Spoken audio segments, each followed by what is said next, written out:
Hi, my name is Dominique Bond. I'm 39 years old. I'm from Memphis, Tennessee, and I'm seeking a future career here in Memphis, Tennessee as a history teacher at one of the local schools. And the purpose of this video is to talk about some of the dispositions of learning that I feel that I possess, I feel that I need to work on, and um, I think that some qualities that teachers should possess or educators should possess if they're going into the teaching field. Dispositions that I personally possess: honesty, respect for diversity, and high expectations. When it comes to honesty, I just believe that honesty is the best policy. I just believe in being transparent at all times with all people. I'm a very transparent person. Some people say to a fault.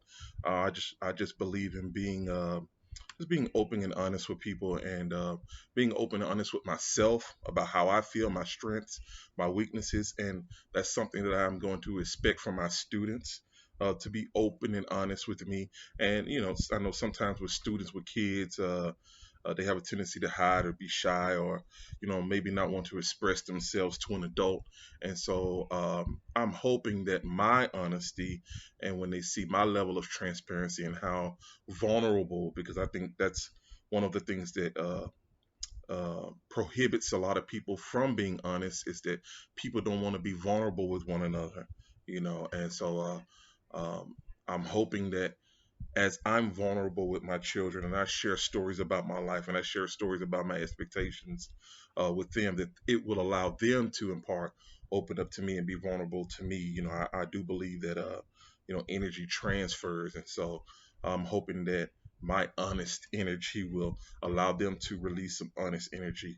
And also with the whatever school I decide to teach at, with the administration, I expect, sometimes naively, for administrations to be, or people that are in authority over me at a specific place, to be honest and transparent. I don't always get that, but it's something that I expect. It's something that I value, and I know for me, when I do get that from a place, I tend to want to stay there. I tend to want to give a little bit more energy to the place, and be more willing to go the extra mile when I have somebody who's honest and open about what they expect from me and what they're willing to give and what the resources are.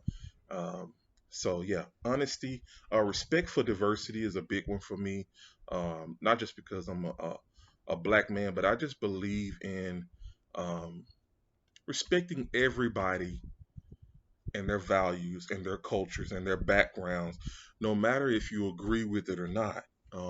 I just believe that it's not up for us to try to, when it comes to teaching students, to agree with what they may believe, agree with how they were raised, agree with the environment they come from or the cultures that they have, but we must respect it. And it doesn't hurt, it should not hurt you to respect somebody else's culture or values or background.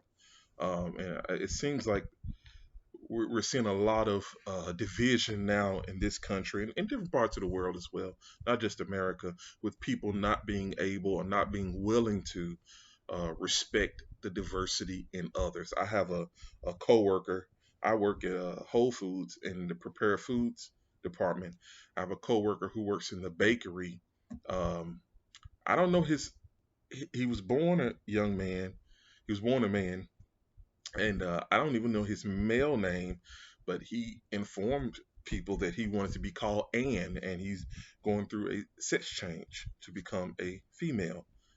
Now, I was not raised to believe that. I was not raised to believe in that, um, or to celebrate it. But I've just changed a lot over the years, and I had to realize that no matter what I personally believe, she deserves to be called by the gender pronoun that she wants to be called by. And when I see Ann at work, I call her Ann. And it's just the right thing to do because it doesn't hurt me to say I'm not gonna call him that. It doesn't hurt me, but it could hurt him. It could hurt her. As you can see, I'm still struggling with that. And you just don't want to, you just don't want to be that person. You want to be respectful of people's diversities, respectful of their cultures, whether you understand it or not. Try to understand it. Try to get to be more empathetic, and that leads us to be more compassionate towards other people, which as Christian believers, we should be exhibiting more compassion in this world. Lord knows the world needs it. So, yeah, diversity for others. High expectations. I have high expectations for my teaching abilities. I expect to be able to operate as far as teaching strategies, classroom management, lesson plans, all of those things to the highest of my abilities, and to have the content knowledge that I need to teach these children the right way with the right content. Um, at the right time. So, I have high expectations for myself, and uh, just like with honesty, I'm hoping that those high expectations will be seen and felt by my students, and I want to challenge them to perform at a high rate, to perform to the best of their intellectual abilities. Um, I was not a person who was raised to have high expectations for yourself. My mom did the best she could, but she had 7 kids, and she tried to give us as much as she could, um, you know, spreading as much love and teaching as she could with 7 children. But there were some things that we just weren't taught, and so I'm learning to have those high expectations, and I want to impart that to the kids that I'll be teaching in the future. I know there's a lot of children out there just like myself who are not taught to have the high expectations for learning, who are not taught to challenge themselves in their intellectual abilities in the classroom. A lot of kids who are just underachieving, and I was an underachiever, and so I'm no longer that. And I want to challenge those kids to be to expect more from themselves. You know, regardless of how they were raised, regardless of what they were taught or not taught, expect more, and expect to receive more.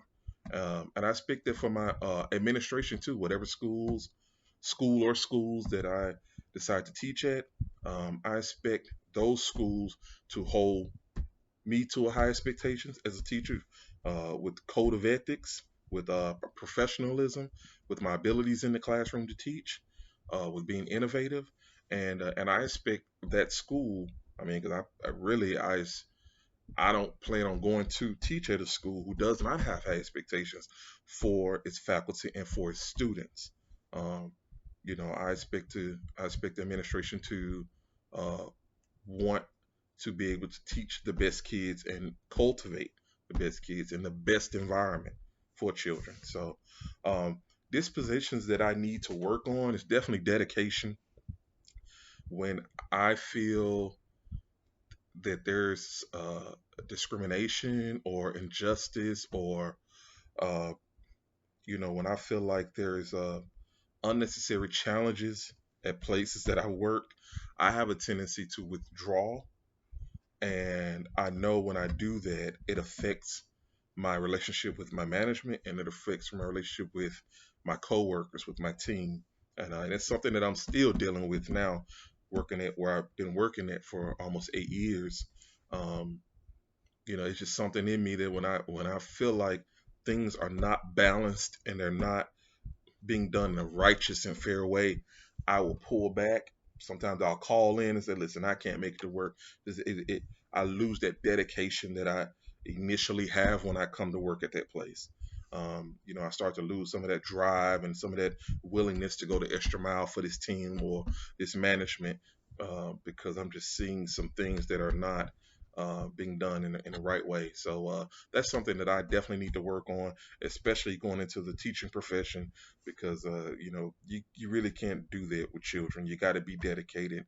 You got to be 100% in. And my wife is a school teacher. She teaches English here in Memphis, and I mean she gives 110%, even when she's not feeling well. When things are not going fairly with administration, or It's something that's happened in the classroom. She still gets up, she still gives 110%. She's still there with her lesson plans and with her innovative ideas and pushing those kids. So that's something that I'm learning from her, and I'm learning to yeah, just be more dedicated no matter what the circumstances. Continue to operate at a high level with the same high expectations. Um, Qualities that educators should display. What I have is compassion and understanding are very vital. Confidence and curiosity. With compassion and understanding, I think that goes hand in hand with respect for diversity, honesty. You know, when you talk about compassion and understanding,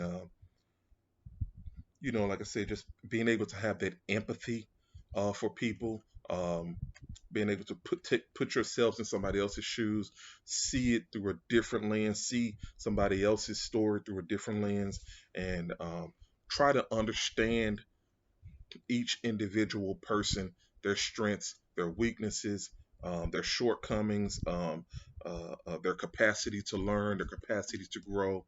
Um, and so yeah, I think those things go hand in hand with, I think, compassion and understanding goes hand in hand with being honest.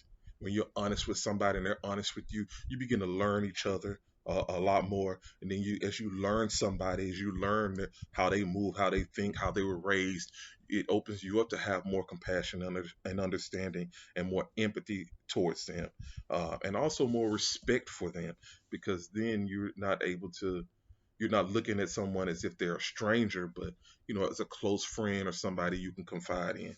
So yeah, so confidence.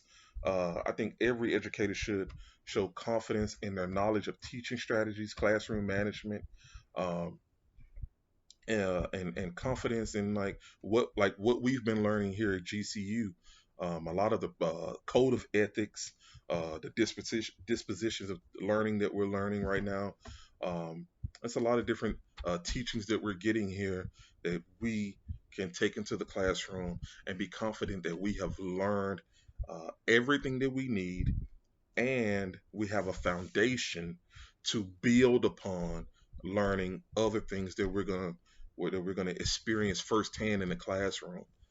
So just giving that confidence, I think every teacher needs to be confident because children need to be confident. They need to possess the confidence to go out into a world that is not always fair, that it is sometimes cruel, uh, but that there's a lot of good out there, and to have the confidence to stand on their own, stand on the foundation that we can give them as educators, to be able to operate in this global world. And so, yeah, that and curiosity is a huge one for me. I was always curious as a kid, and to be honest,